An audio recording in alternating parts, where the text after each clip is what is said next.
Welcome to the Japan on Film podcast. I'm your host, Perry Constantine, and welcoming back a returning guest, and that's Frank Schildiner. Frank, how you doing today?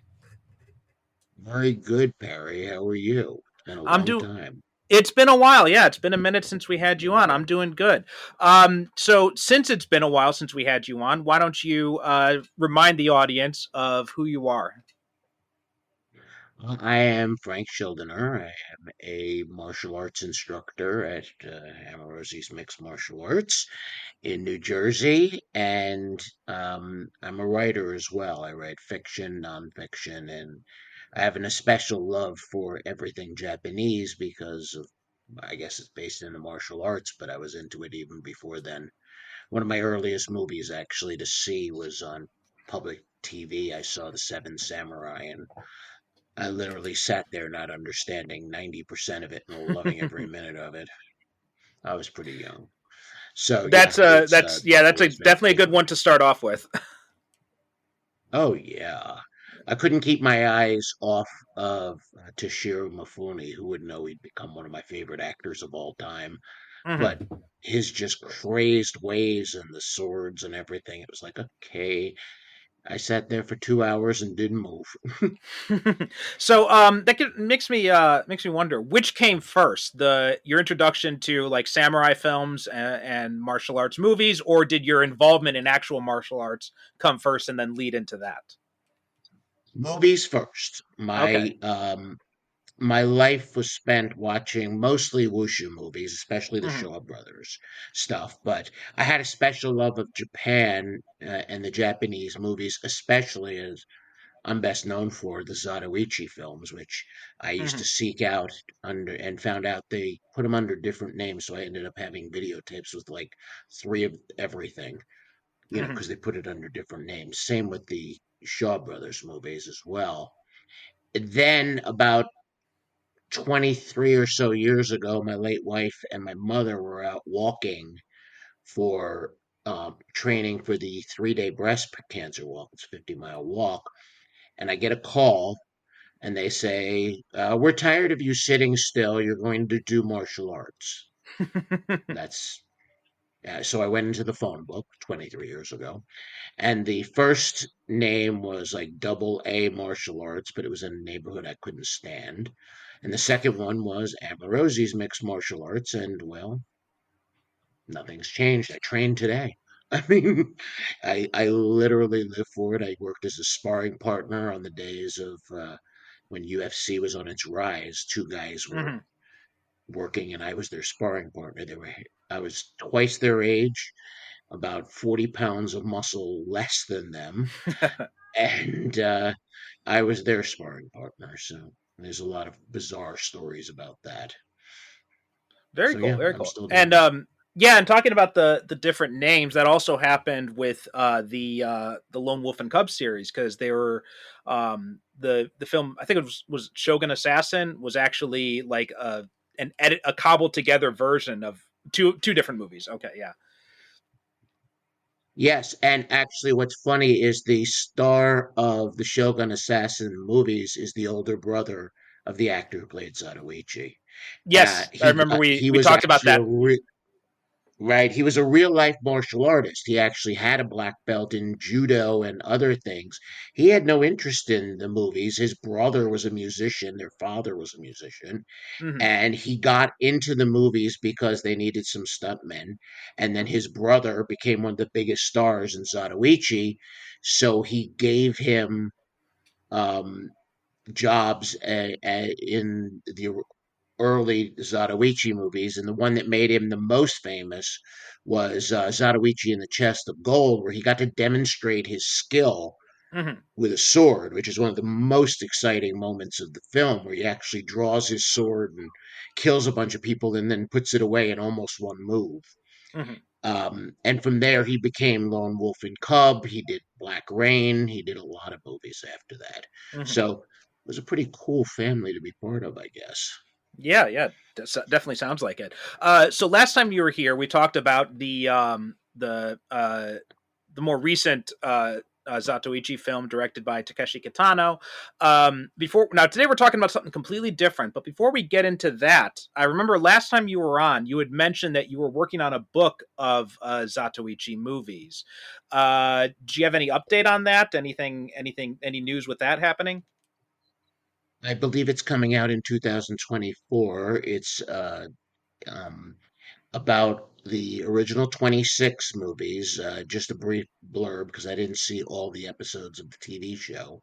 Mm-hmm. And then I did a section afterwards about latter day Zatoichi movies, which includes the Takeshi Kitano, which I happen to love. I Mm-hmm. love that, but there's been a couple of versions since then. Takeshi Maeki is a major fan of them, and he actually did a stage play version of it, which I've only seen in Japanese, so I don't know heads or tails of it. Mm-hmm. But there also, more importantly, there for me at least is Stan Sakai Sensei, who did uh, they call him in this country Samurai Rabbit, but Usagi Yojimbo Mm-hmm. series. He actually has a Zatoichi character, Zatoino, who is the blind boar Mm-hmm. swordsman. And I actually wrote him, and he gave me permission to, write about it and put some information about it, because apparently the name is based on both Zatoichi and a Japanese real boar that they Yeah, had yeah. in there, and it was one of my great moments to get some email from Stan Sakai's people directly that he was, and I promised a free copy to them, of course, because of Very cool. that. So, he's a very admirable, amazing human being, and his Usagi Yojimbo is known as Samurai Rabbits on Netflix now, so it's Oh, is all it? I good. didn't. I thought it was always known as Usagi Yojimbo in the States as well. It is, but because of the Netflix people, they made it Samurai Rabbit or Oh, something okay. like that. That's interesting because yeah, because it seems like a big enough name and like it's even I mean I remember my first introduction to that character was when he had appeared on the old 80s Ninja Turtles cartoon. So I mean like I figure most people would know that name more than Samurai Rabbit. Samurai Rabbit I think most people would just assume is a ripoff of it. That's what I thought, but then I read it was directly. I'm part of his fan page on Facebook, Hmm. and he mentioned that he's part of that. So obviously they did that. I know it as Usagi Yojimbo, and I gravitated to it only because of one word, Yojimbo. Because to me, Hmm. Yojimbo was Toshiro Mifune's one of his greatest movies, one of my favorite movies ever made. Right, yeah. I mean, that movie, one of the most copied movies of all time. Hmm. Yeah, yeah. And So yeah, yeah, and the title literally translates to rabbit bodyguard is what the and same thing with you were right. talking That's about what yeah, Zato Ino, the name of the boar would be Ino Shishi, I believe is what it's called here. I Um think he wrote that something like that to me, and mhm, he was very kind to somebody he had no knowledge of personally. I appreciate mhm. you know that he was able to have his people write me back and give me permission to write whatever I wanted about that. I didn't want to just blatantly throw things out there. So Right, right. I believe it's coming out in 2024 from Per Se Okay, cool. production. So So do you have an idea of the month because this is going to be coming out? This episode will probably be dropping in either maybe February or possibly March of 2024 is when this episode will be coming out. probably around March, April is what I March gather. or April. Okay. And what's the full title of the book? I believe the title as of right now is um, I just dropped out of my head. It's like Zatoichi. It's a quote from Okay, Zatoichi so movies about it, darkness. I can't remember it off the top of my head, okay. but Well, uh, we should have information in the show notes, or you could just go to Amazon or your bookseller of choice and just type in your name and then Zatoichi, and we should be able to find it that way then. Um, but anyway, today, like I said, we are talking about something very different from what we had you on to talk about last time, and completely out of your usual comfort zone with martial arts and all that, and that is Nightmare Detective, which is a 2007 kind of like it's kind of a horror film, but it's also kind of a mystery. It's kind of like a it's like this genre mashup of different things. Directed by Shinya Tsukamoto, who famous. Famously famous director in Japan, especially of like low budget horror, especially body horror. Most people know him from 1988's Tetsuo, which we did an episode on a while back. That was my first exposure to him as well.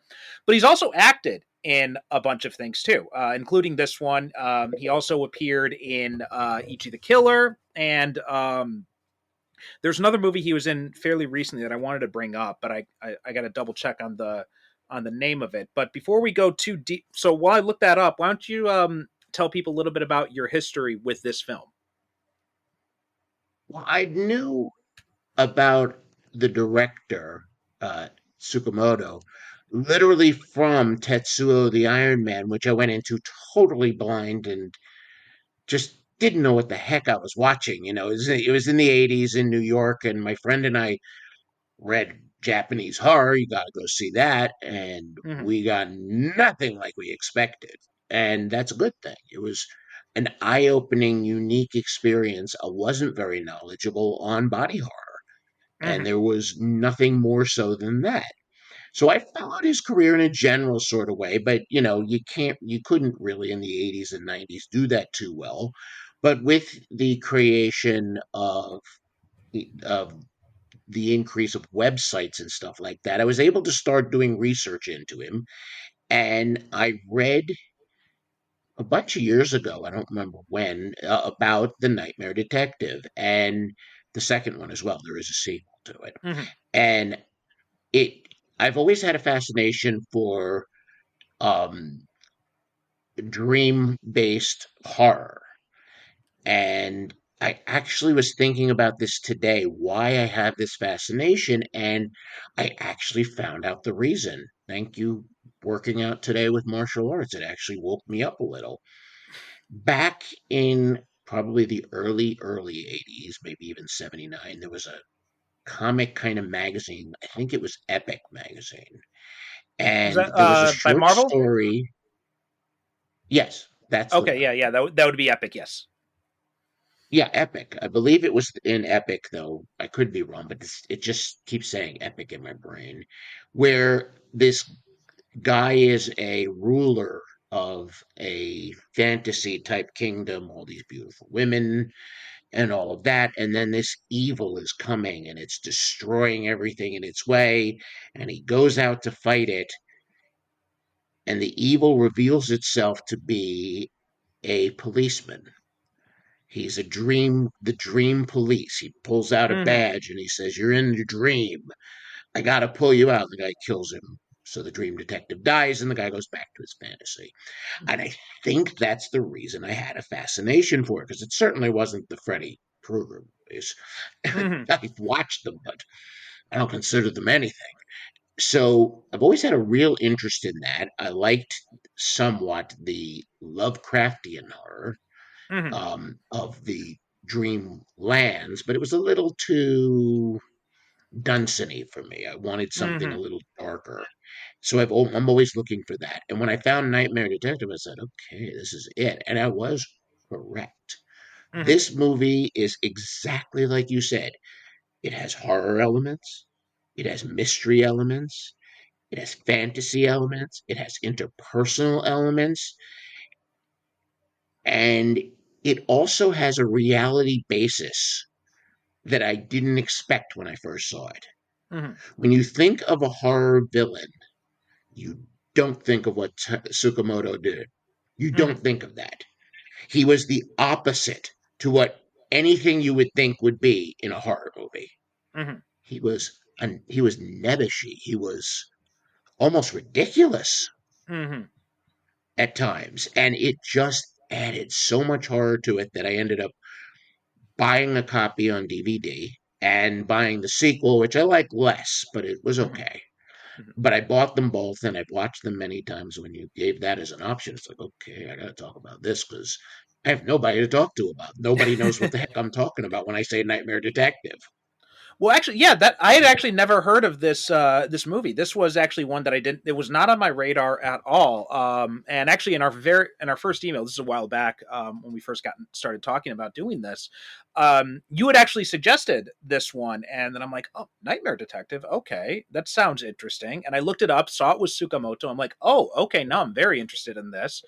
So then I tracked it down, and yeah, this is and you know what? I think I had a bit of a different reaction to you than this. I did like the movie, but I think my biggest thing is when you see Tsukamoto's name on a movie like this, on a movie like Nightmare Detective, like it on paper, it seems like it's going to tick all these boxes for me. And I think if this was not a Tsukamoto movie, I would have enjoyed it a lot more. But because it's a Tsukamoto movie, I've got a much higher bar for him, and I didn't feel like it quite met the bar of my expectations. I can understand that. I mean, look, this is not a work of art, and it's not even close to his best. Yeah. But it had one of the things I really appreciate about this movie is, and this is something he is probably one of the best in movies about. He didn't explain every detail why Hmm. something happened. He explained the reason that the current problem is happening, but it was very subtle in all situations where you didn't know where Hmm. all these pieces came. Sometimes there were mysteries in it. So I enjoyed it a lot more than you, but that's okay. That's why Hmm. they're horse races. The second movie, unfortunately, he took a lot of the mystery out and took a lot of time to explain it.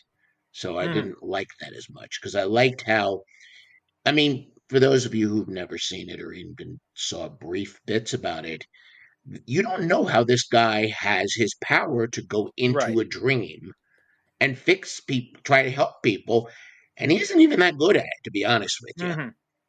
And that's That's one of the things I like. that's also kind of one of the tropes of a lot of Japanese horror films is there's not really an explanation behind whatever thing is happening, right? You look at even stuff like, The Ring, which is probably the most approachable of the Japanese horror movies. They don't really they give you some hints of an explanation there, but they don't go into a lot of depth into it, right? I think like the American version gives a lot more, a little bit more explanation as to why, um, Samara in that version, Sadako in the original one, why she has this ability. But in most of these movies, you don't really get that sort of explanation. It's just something that sort of happens, and we don't really know why. And I think that's a cultural thing. There's a lot of stuff in Japanese culture with like this whole idea of, kind of like an unknown world, or like there's a lot more of more like I guess casual acceptance of supernatural type stuff existing, right? As one example here, belief in ghosts and that kind of thing is very prevalent here. I mean, you see it all the time, so much so that if someone dies in a house, usually, you're the renters, the owners of the house, are required to disclose by law that someone had died in that house, and usually that means a reduction in like the rent price or in the sale price if the house is up for sale. Um, and so much so that when my wife and I were looking around at places, there were some places that we saw the listing for, and I'm like, oh wow, this place looks really nice and it's really cheap. And she's like, oh no, that probably means someone died in there. I'm like, so what? That's an American thing. Yeah. In fact, one of the running jokes, because I'm in the New York, New Jersey area, is that in the old days, most people found their apartments in New York by going into the obituaries. Hmm. If it was in a good neighborhood, you'd go see if their apartment was available, where it's the opposite. There isn't also an important thing in Japanese film, and you would know better if this is a cultural thing, but in Japanese film, it's the opposite, diametrically opposite view of curses and evil.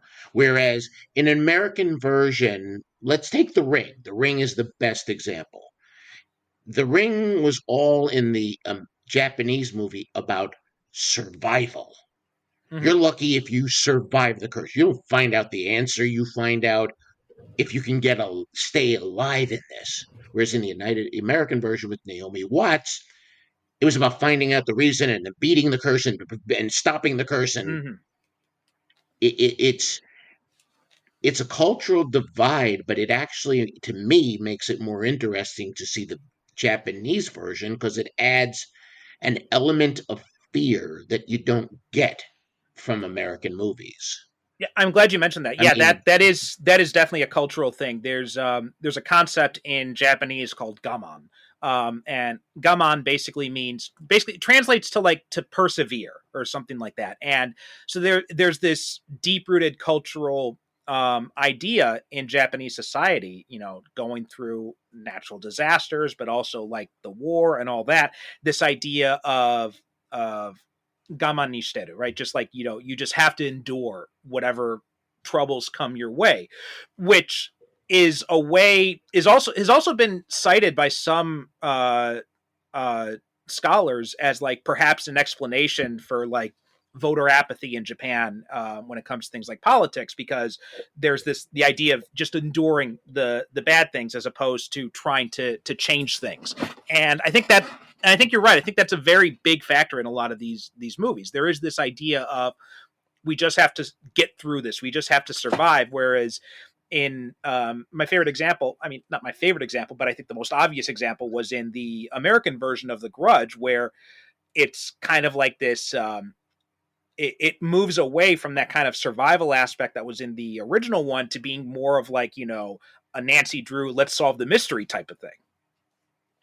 exactly. And in the same sense, they use that ethos in Nightmare Detective in the sense that we don't find out until almost the very end how these people are dying, why they're Mm-hmm. dying. It's kept, and it's really only kept down to two lines of explanation. In the last part of the movie, we finally find out a lot of these little details in a way that is much more interesting than they would have done in this country because they would have Mm-hmm. given flashbacks and details and all of that. Whereas the fact that we don't know very much, we don't even know the villain's name, Yes. Yeah. fascinated me. We call him Zero or O because of the telephone number they call in this movie. That to me shows a very different commitment to the fear factor Mm-hmm. because it was terrifying the way these people are dying. Yeah. I was trying to think So, of. Oh, sorry. Go ahead. no, I was just going to say it's a fascinating subject. Yeah. You know, I was trying to think what it was about this movie that just wasn't quite connecting with me on the same level as, you know, some other movies I've seen. And because there's a lot of really great stuff here. There's a lot of really smart social commentary things that are going on in here with the so let's kind of give a brief little plot synopsis for anybody who hasn't seen this movie. It's centered on a female detective named Keiko, and she's kind of like this overachiever. She used to be part of the National Police Agency, but she actually requested a transfer to a local police station to get more involved in investigating crimes, because mostly she seemed to be just doing a desk job before. So there's this idea of, you know, maybe she's a little bit more interested in, you know, getting more active in these things. And this case they find out about is you know, the first case she goes on is there's there's this body that's been found, and they go in there and they find out and they start to it they think it's a suicide because the door has been locked from the inside. And but she's and so they think it's suicide, but she's not so sure. There's no note. The neighbor heard the victim crying for help. And then another case similar comes up where a wife watches as her husband cuts himself to death while he's asleep in their bed.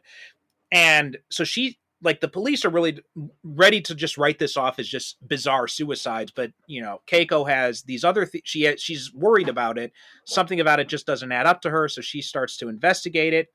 Eventually this leads to them getting involved with uh Kyoichi, who is the titular nightmare detective. He's someone who can go into people's dreams and kind of find out about this thing. The movie opens up with this really interesting scene where he's He goes into this man's house, this middle-aged man who's sitting in his apartment drinking, and there's this like shape with this like hair that's haunting him in his dreams. We find out that he is in the man's dream, and we find out that this old man, he is being haunted by the soul of his unborn daughter, who his wife had aborted without him ever knowing. And he's kind of like, he has this bad relationship with his wife and his kids, so he doesn't really want to, and he kind of wants to just stay in the dream with his daughter, type of thing, is what's kind of going on here.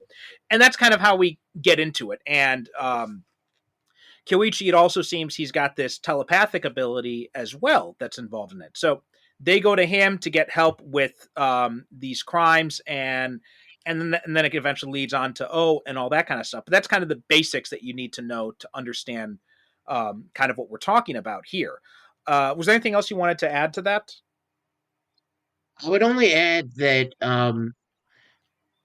our friend the Nightmare Detective hates that he has this ability. In fact, Mm-hmm. the second or third scene he's in, he's laying on the floor of his very down end apartment. He had just been rescued from hanging himself by the local children.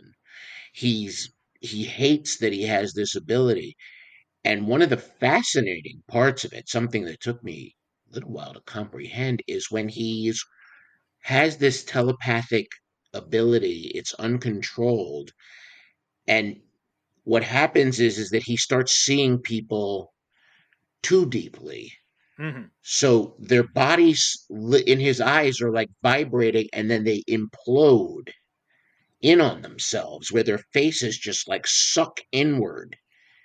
And he's just seeing them like as if he's seeing them in this Lovecraftian, demented way Mm-hmm. that is so horrifying to look at. And it's a frightening little moment the first time you see it, that he kind of has this horrible view of the world. But when he goes into the dream, it's fascinating because going in or out of it, it's like he's swimming through water, Mm-hmm. which is just, it's so in opposition to this horrible stuff. And then this gentle sequence where he's going in or out of the water is a very unusual way to play these sequences off to show the transition. Mm-hmm. Um, and yeah, the murders are terrifying, to be honest with you, because it's literally the villain is literally killing them with their own body Mm-hmm. as they're kind of trying to wake up. It's an amazing concept. It could have been done better. I will admit that it's not the best, but it was unique. One unique moment, though, in this thing that I really, really enjoyed was when she's got it through to their boss, their inspector's head, that this is Mm-hmm. unusual. He divides the labor. He takes the regular cop. You're just going to take care of the real stuff. You get the weird stuff. Mm-hmm. And he's talking to this older detective, and he says, "I think we're going to need help in this." And the old man's like, "Yeah, I think this was the right one." And they send them off to this records where this older records man has a list of psychics and things like that. Mm-hmm.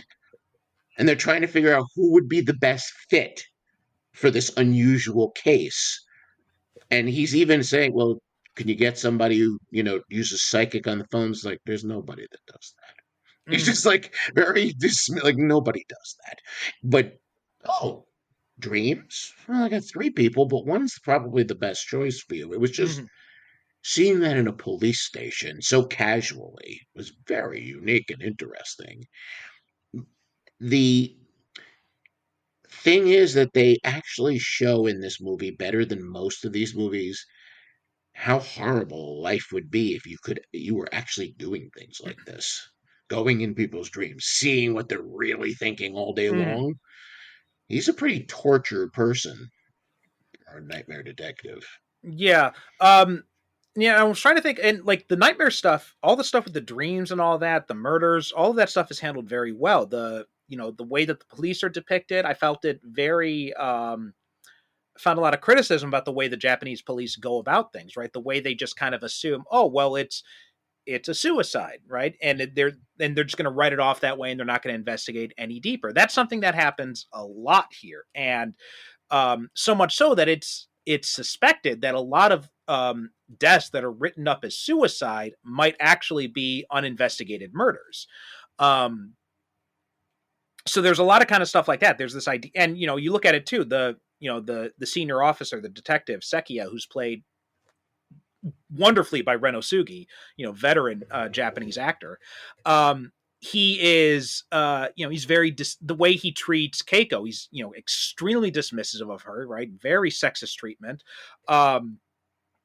And then you've got and I was trying to think, like, what is it that's not quite clicking with me in this movie, and I think it's the nightmare detective himself. Ryuhei Matsuda, who's the actor who plays him, he just kind of feels like he's sleepwalking through a lot of this movie. Like, he's just not very engaging as a character, which, I can definitely understand the reason for that. Like you said about him having this, this tortured existence because of this ability that he doesn't like. But I feel like Matsuda just doesn't really convey enough in that character to make me take much of an interest in him. What did you feel about him? I feel basically the same way. He in Keiko, played by Hitomi, both of them are Mm-hmm. singers, in fact. The problem with the both of them is that with him, we got the tortured existence, we got the way he's doing it. We didn't get anything else. Mm-hmm. That was my problem with him in both of the movies. They didn't give him that, even when he solves a problem. Okay, it's just Yeah. this calm, overcome existence where Hitomi, who played Keiko, has three-quarters of the movie exactly like that until she's in the dream sequence. We begin to see more of her. She Mm-hmm. actually has to do some acting. Whereas before, she's very straight laced, very strong. I get that that's the concept, but the depth wasn't there for either of them until, for her, when she was close to getting killed, she became a real person. Mm-hmm. So, the Osugi, he was real. Mm-hmm. Wasn't a likable character, but he was dismissive. He was sarcastic. He had the black humor that I work in law enforcement in my other job, and I can't tell you everybody's like that. Mm-hmm. But all these things were he was the most real character in the entire movie, to be honest with you. Whereas Mm-hmm. everybody else, they weren't given enough. Like, there's one other detective, Wakayama, I believe is his name. Wakamiya. Wakamiya, yeah, Mm-hmm. pronunciation. He's earnest. He's interested in helping. That's where it stopped. Mm-hmm.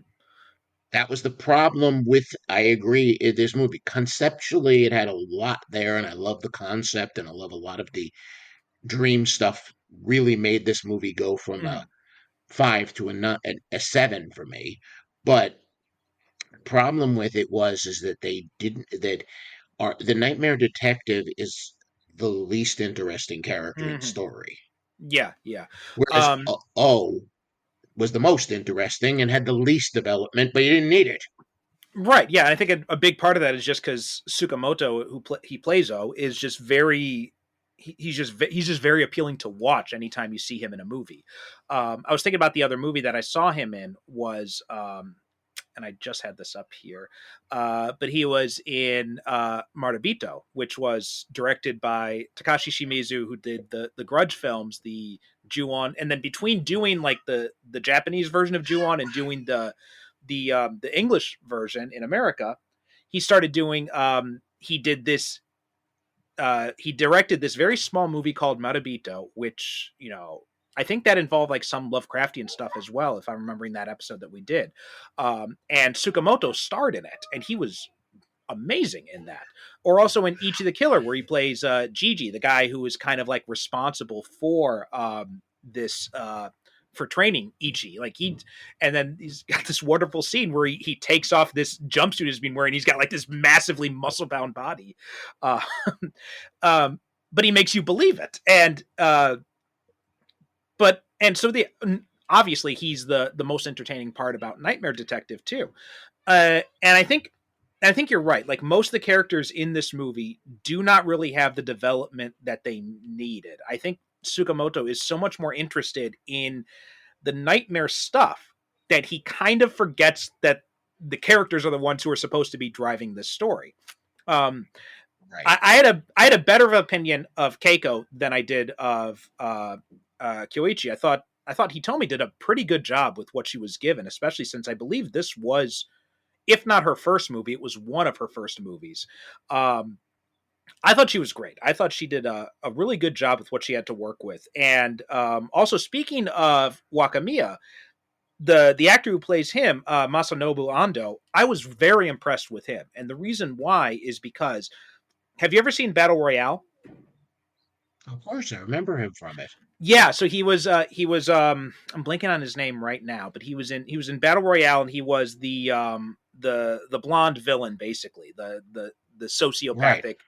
sociopathic kid, and such a drastically different role from this. Like I didn't That's even true. recognize him at first, and so I thought Kiri Kazuo, that's who he played in Battle Royale, and so I thought he did a really great job. He comes across also in a very realistic way. He's very earnest. He definitely fits into that straight-laced police detective, but he's also, you know, kind of a more progressive guy. He's, you know, he's willing to, you know, defer to Keiko and stuff like that. He's willing to accept that something weird is going on here, whereas Sekiya, who's played by Osugi, is the complete opposite. He's just very dismissive. So yeah, I thought Ando did a pretty decent job as well. And I think what would have definitely helped this movie, and I want to know what you think about this, is if instead of having these two separate characters with Kyoichi and Keiko, they instead combined them together and just had Keiko either have this ability or develop this ability or something, I think would have made for a much more interesting movie. I can see that working. I think she would have been more interesting in the part because um, she demonstrated, as I said, in the latter half of the movie was pure acting skill by her. Mm-hmm. She demonstrated fear. She demonstrated her internal struggle. A lot of the stuff that was held off from her in the earlier parts of the movie appeared as the nightmare sequences began, and even it actually, I'm kind of wrong. It really began when she was personally affected. I don't want to give too much away, but when she was Mm-hmm. personally affected by the actual murders and death in a way that it hit her home, that's when we started to see her develop. So if she had been in the Nightmare Detective and Keiko at the same time, I think it would have been a better movie, to be honest with Mm-hmm. you. I think they could have kept it a little simpler, especially because when she comes in originally, she's too stern, too quiet, Mm-hmm. too just it was filling too many of the checkoff boxes of why Osugi would be attacking her in a Mm-hmm. sense. Um, so yeah, it's a great version. I never thought of it that way, but that it would be a better story if they had done something like that. Well, also, Um, I one think it would have moment played into her. Oh, sorry. Go ahead. I was just going to say that one moment that I found with her that was really fascinating was when was bringing out her fears with coming from her own, like a doppelganger of herself, Mm-hmm. and she was approaching it in such a real horrified way. I was actually enjoying her. Oh yeah, I mean, I thought that doppelganger scene was very well done when she's basically confronting her own self doubts, her own fears. I thought that was an excellent sequence, and she absolutely nails it in that scene, you know, acting wise. And I think too, the whole idea, because you've got this whole thing with, you know, Kyoichi is trying doesn't like this ability that he has. He's he's suicidal because of it, because of he's being forced. I think you could have definitely worked that into with Keiko's character into her own as like a reason for her kind of repression that she's engaged in her real life. I think that's a real missed opportunity, especially because, like we said, she is such a more interesting character than Kyoichi. And, I know there's a second movie, but to be honest, because it's focused on, Matsuda is back, but you don't have Hitomi back, I'm not really interested in the second movie at all as a result of that. And you shouldn't be because it's not that good. They did the one thing I appreciated the most about this movie is the mysteries, the Mm-hmm. lack of knowledge, the fact that we found things out organically, but not that much. Mm-hmm. This movie actually explains so much that it lost it. I mean, I have enjoyment from it from the point of view of somebody who's working through the dreams of and nightmares of other people, but without Hitomi coming in there and adding this, I I don't know, maybe it's the repression and the breaking through it. Because if you watch the movie closely and you look at her apartment has nothing Mm-hmm. that would suggest a humanity to it. There's like no pictures on the walls. Everything is very clean, and it looks like what you would call like a model home. Mm-hmm. It's something. Hey, this is what you can live in. You can move in right now and put your own pictures up. There was no life to where she lived, and I would have liked to have seen more of her develop in the second movie, but she chose not to do it. And I think she's had like 4 kids since then, so I Yeah, guess yeah. she's kind of done with that. Good for her. Oh, and in fact, just as a small note, as I was, just doing a little bit of research on her, and I did find that she had actually done a nude photo shoot while she was like, 7 or 8 months pregnant, which I thought was kind of cool too. Um, but so just a little note about that, and beautifully shot pictures too that I saw. Um, but but yeah, and especially too, I feel like once Kyoichi enters the movie, not enters the movie, but once he gets involved with Keiko's case, Wakamiya kind of takes a back seat, and the most interesting relationship in this movie was the burgeoning relationship between those two and their friendship and how they're working together. And then once Kyoichi comes in, Wakamiya it Wakamiya obviously becomes a third wheel, and it feels like even Tsukamoto knew, okay, we got to get rid of this guy now. Right, and because of it, they, uh, it- he was very straight laced the way they started him.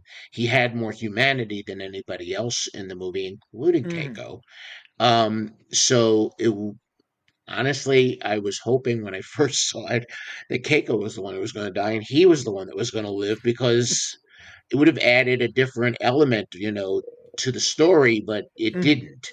Um, it, it really came down to the movie is half good, half Mm-hmm. okay. I think so. Yeah. I really, yeah, I mean, I like it in the sense that I love anything involving unique views of dreams and nightmares. And I like the idea of people that go into, nightmares and try to help people and all of that kind of stuff. And I do love the sequences in the nightmare world Mm-hmm. as well. But there were some bad choices. Now, there were some good choices. O being the best Mm-hmm. choice in the movie. There's a sequence in there where he's getting into his power, so to speak, and he pulls out a knife and he does what he thinks is like a martial art kata with a butcher's knife, Mm-hmm. which is ridiculous. Not in the sense of martial arts. I mean, I'm a martial artist, I get that, but it's intentionally ridiculous. Mm-hmm. It's supposed to look like a guy who has never been in a fight in his life is feeling really powerful. I got a knife and I'm dangerous. He's doing it in a way that's intentional. Hmm. He could have made it look good. We've all seen Ichi the Killer. He knows Right. how to do sequences. He could have made that look like, you know, Jet Li, Sonny Chiba style, good. Hmm. Instead, he made it more real by adding a ridiculousness to this guy when he's swinging the knife and doing all these poses. And it's like, he's a murderer, but he's also nothing. Hmm. And that's what made him more interesting to me. I really enjoyed that. And there's even a brief couple of scenes of body horror. I'm not even talking about the blood, I'm talking about some of the stuff later Hmm. where they really get to experience things a little deeper. The way they show his repressed side was fascinating, Yeah, which is yeah, certainly like on the yeah, and best.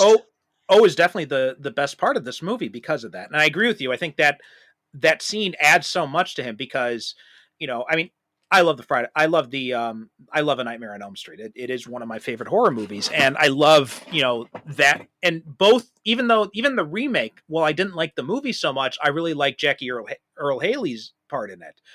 Both Yeah, him and uh Robert England, they brought this, they had this menace to the character. They made him feel you know, unbeatable in a lot of ways. But whereas in this, like you said, yeah, he Shinya Tsukamoto has this really interesting quality where he can be both simultaneously ineptly hilarious, but also completely terrifying at the same time. exactly the best way to put it. Because, in a sense, there's sequences where he's holding a knife and he's about to attack and all of that. That is probably the most real view of looking into the eyes of a sociopath or a Mm-hmm. psychopath, somebody who's not this Freddy Krueger, Jason, Michael Myers, but a genuinely dangerous, twisted human being Mm-hmm. with a knife. And that it was done in such a way that was so impressive to me. At the same time, it was comic. Mm-hmm. The way he would look at the camera was sometimes so funny, but so creepy at the same time. He really stole that movie from everybody. Mm-hmm. And the fact that he's not in the second movie made a big difference. Oh, he's not Big even. He's not. Oh, difference. wow. Yeah. I mean, I guess it'd be hard to bring him back given how this movie ends, but yeah, and that's it goes back to the banality of evil, right? That whole idea of like evil is not some all powerful menace, right? You think of evil, you think of like Darth Vader or Thanos or something like that, but you look at some of the true evil in this world, and you look at like Jeffrey Dahmer, who was a complete loser. You know you look at Donald Trump, who is an absolute fucking clown, but also they're terrifying too, and that's kind of makes them scarier. The fact that they are these complete losers, but they are also incredibly terrifying too. And I think that scene does do a good job to show that because it helps to drive home the point that O's power is not in the physical world, right? When he picks up a knife, he looks like a jackass. But the real power comes from what he does to you in the dreams. I think that's a great way of showing it visually. And it was one of the best moments of the movie is right at the beginning when the first murder happens. Mm-hmm. It's done in such a way that you don't know how it's happening. You don't know what's going on. It's done in such a fast, flash, terrifying way that you're feeling this visceral thrill of horror because he's never explaining what's going on as these people are being murdered, especially Mm-hmm. the first one, which is the least explained one, and it's the best in the bunch. Though I will tell you, the most terrifying one is the second one, where this guy is killing himself with his wife laying next to him, and his eyes open while he's doing it, and he can't stop. Yeah. I Yeah. mean, that there's, I've worked for 30 years in the courts. I don't really talk too much about it, but I've dealt with a lot of criminals in 30 years, and that's my Hmm. job. I deal with them on a one-on-one basis. It used to be to go to jails, go to prisons, and now it's on video like this, which I much prefer. I've dealt with more homicides than most, and I can Hmm. tell you, they don't ever look terrifying when you see them. I've been in jail cells with men who've killed people, women who've killed people. I've dealt with some of the worst crimes in 30 years. Hmm. And that banality of evil is the most realistic truth. And if you look at every single serial killer that's ever existed, you'll find three that you could say, hey, that's frightening, like Hmm. Andre Chikatilo. You could just look at that man and say, okay, that man is terrifying just to look at him. But Have you ever maybe when he have you was walking through the subway, you didn't. yeah, have you ever heard have you ever listened to the podcast Behind the Bastards? Hmm. So I'm not sure if you ever listened to Hmm. it, but the episode he did a series of episodes on Saddam Hussein, and one of the most interesting things about that series was when he talked about how the Americans who were guarding Hussein after he'd been captured and how close they had become with him and how they had actually they kind of looked at him almost like an uncle in a way. Like that's how much he was able to click with them. And some they and it was this bizarre thing because they obviously knew who he was and what he had done. But one of them, I think it was at least one of them, even cried after he was executed. And it's like that's exactly the kind of thing you're talking about, right? You don't there that's the kind of banality of evil that we're talking about here, right? This guy who, or you look at oh, what was his name? Serial killer, very Ted Bundy, who's Ted Bundy was the best example. right, yeah, extremely charismatic and charming guy, and even though you knew what he was, you couldn't help but like the guy too at the same time. Or even if you're looking at movies, Hannibal Lecter or Patrick Bateman, right? Incredibly charismatic characters, but they're also fucking monsters. And yeah, I think that there's definitely something to that. Um, but yeah. In this movie, they really played that better. It was better because of it. Hmm. I actually was thinking about something similar to this on how amazing he did in comparison to that movie Frighteners from years and years ago with um, It was Michael J. Gary Fox, right? Busey's son plays. Yeah, Michael J. Fox is the main character. Oh, okay. Gary Busey's son, whose name just drops out of my head, but looks has the same exact crazy Hmm. smile as him, I know and was in exactly what you mean. Starship Yeah. Troopers, Yeah. Jake or something like that.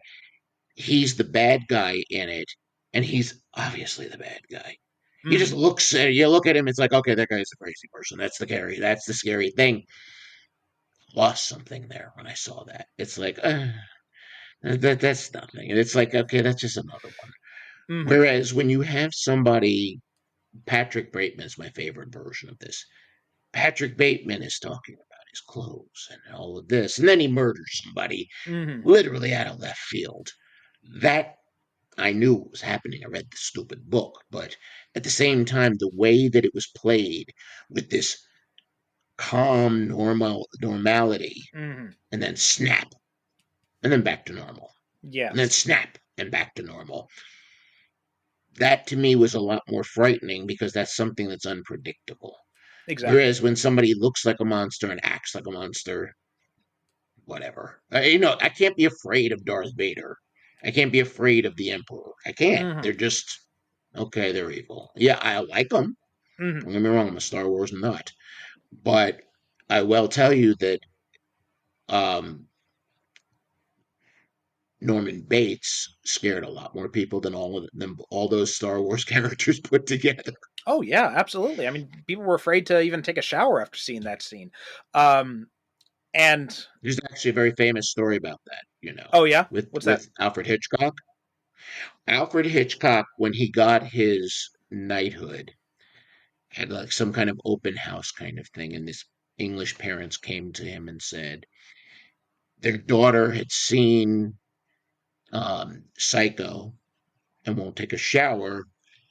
And now she saw Diabolique and she doesn't want to take a bath. She's afraid of both. So what do?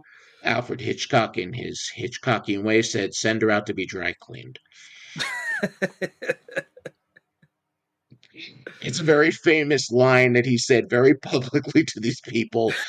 I'm sure it made everybody but those people laugh their butts off, but I'd it was imagine so. Yeah. brilliantly done. um, But yeah, that's famous to me. but going back to that first murder, because I loved that first murder. I thought that was so well executed. The way, and like usually I usually despise shaky cam because it's just so unbelievably lazy. The Paul Greengrass, I cannot watch his movies. It's just I don't know No, what the hell is I happening in get either of those nauseous Bourne when I sequels. watch. Yeah, it's ridiculous. And United 93 was just like, it's 90 minutes of my life I will never get back. Absolutely despise that movie. But when I actually have one worse though. One worse. what's that? The original Blair Witch Project. Oh God, that was terrible. Yeah. I was so ill watching that movie. I literally, at one point, I just walked out to go to the bathroom, which I try not to do on new big movies, but Mm. I was getting so ill from the shaky cam and all of that. I was like, I need to get my eyes off the screen for a few minutes. I And actually it was the I, best. I was still in like I think I was like maybe 15 when that movie came out, and I had tried to go see it in the theater. And this theater near the house where I grew up, they usually did not check for IDs for R-rated movies. And I went to see Blade there. I went to see a bunch of other R-rated movies there. No problem, never asked for ID. But I went to see Blair Witch Project. They wouldn't let me in. They said, "Well, let's see your ID." I'm like, "Why?" And they're like, "Because it's an R-rated movie." First time that ever happened, I wasn't able to go see the movie.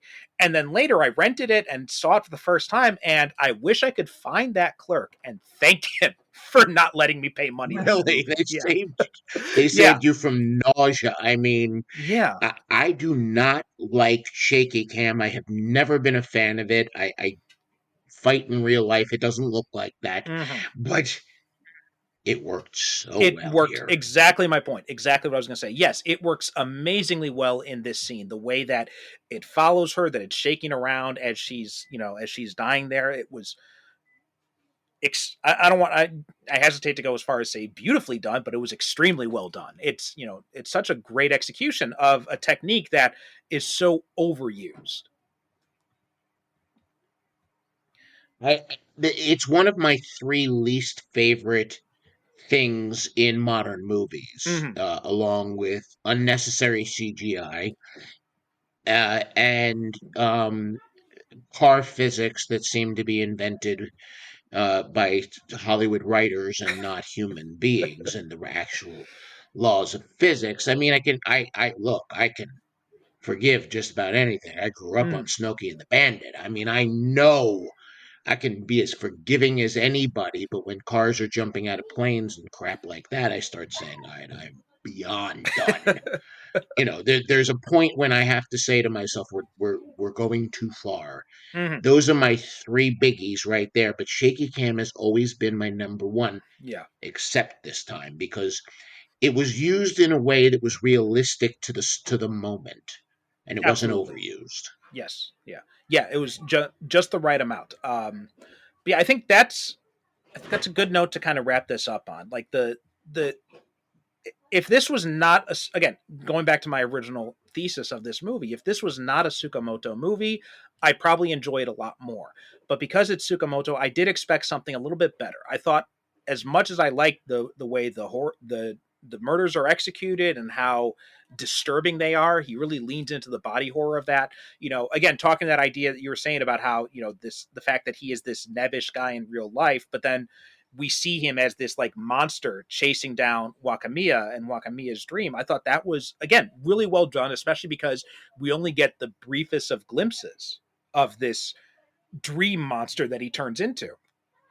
But and those the way that they execute the dream stuff again, like you going back to what you said about how Kyoichi enters the dream almost like he's going into the water. Very well done, very well executed. But the and everything about was so fun to watch, but it's just the characters themselves just don't really sell this movie as well as they should. And now here's something else too that I thought of. At the end of the movie, did you get this? And I wrote this in my notes, and this was after my first viewing. And this was, back like when we were first supposed to record like a month ago, and then I ended up getting sick. We ended up having some delays back and forth. But my first viewing, I wrote this note down. And when I rewatched it again, maybe I was just, out of it when I wrote this note, but I said, is Keiko somehow infected or corrupted at the end of the movie? Like, has she been somehow infected by O? Did you get any sense of that, or was that just a note that I Yes, I wrote? did. Okay, all right. No, it's exactly what I thought, because Keiko throughout the movie is a very strict police officer. She Mm-hmm. doesn't like humor on crime scenes. She's suspicious of the easy answer. And she has this almost, it's not seductive, but almost like, come on, you're going out now. You're going to Mm-hmm. do things. I'm going to show you the world. There was an almost like a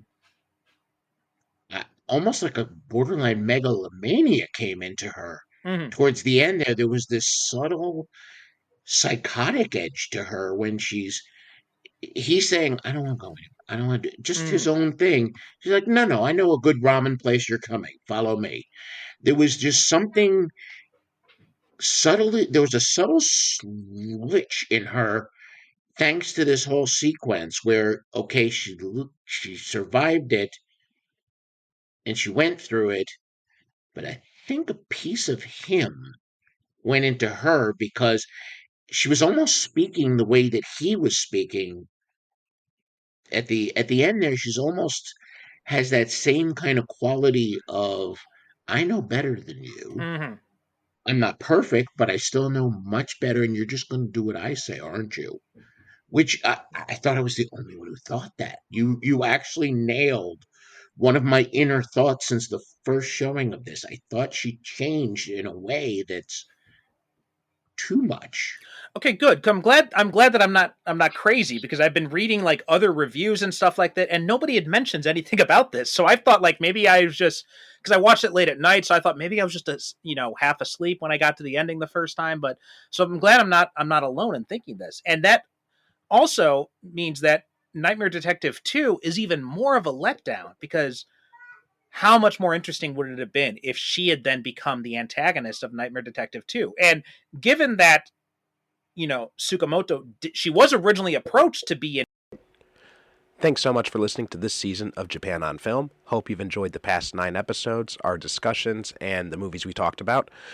We will go on hiatus, and we will be back in a few months with more great guests and more great movies to talk about. If you're interested in being a guest yourself, then as always, you can go to japanonfilm.com, and you can find information about how you can apply to be a guest on the show as well. Thanks so much for listening, and we'll talk to you next season. The Japan on Film podcast is produced by me, Perry Constantine, in conjunction with the We Made This podcast network.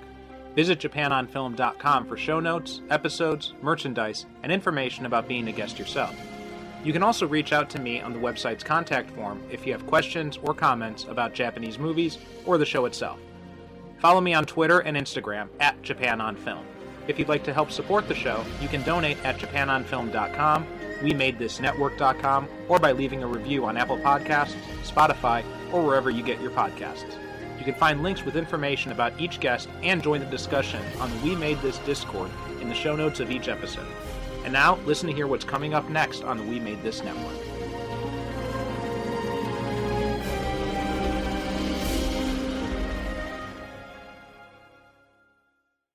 Are you a fan of the Marvel Universe? Can you tell your Kang from your Doctor Doom? Well, if so, boy, do we have a podcast for you. Podcast 616 is the We Made This Network's long-running Marvel podcast, and it's under new management. We're your hosts, Ashley Thomas and Hugh McStay. And together, we are going to lead you every step of the way through the Marvel Cinematic Universe's upcoming multiverse saga. Everything from She-Hulk to Avengers Secret Wars will be covered on the podcast in the kind of detail that would make a Wikipedia article blush. We're going to have have some detours into the wider Marvel world where we'll look at non-MCU projects dating all the way back to Marvel's origins in the groovy, funky 60s, and all the way up to the birth of the greatest franchise in cinema history. And we'll be joined on our adventure by a roll call of guests so impressively knowledgeable that they'll make the Avengers themselves look clueless by comparison. So if you like your opinions sharper than Wolverine's claws, Or takes hotter than the Human Torch's underpants, then get Podcast 616 in your ears as a matter of urgency. you'll love it 3000.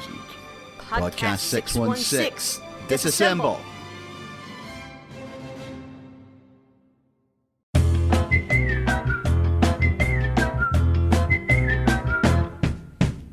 Hello everyone, I'm Robert Turnbull, producer and co-host of You Have Been Watching, a podcast that takes a deep dive into the world of British sitcom. I and my co-host Alex Lynch take you on a journey through the weird and wonderful world of British sitcoms, looking at a range of different subjects and different shows, including classics like Fawlty Towers.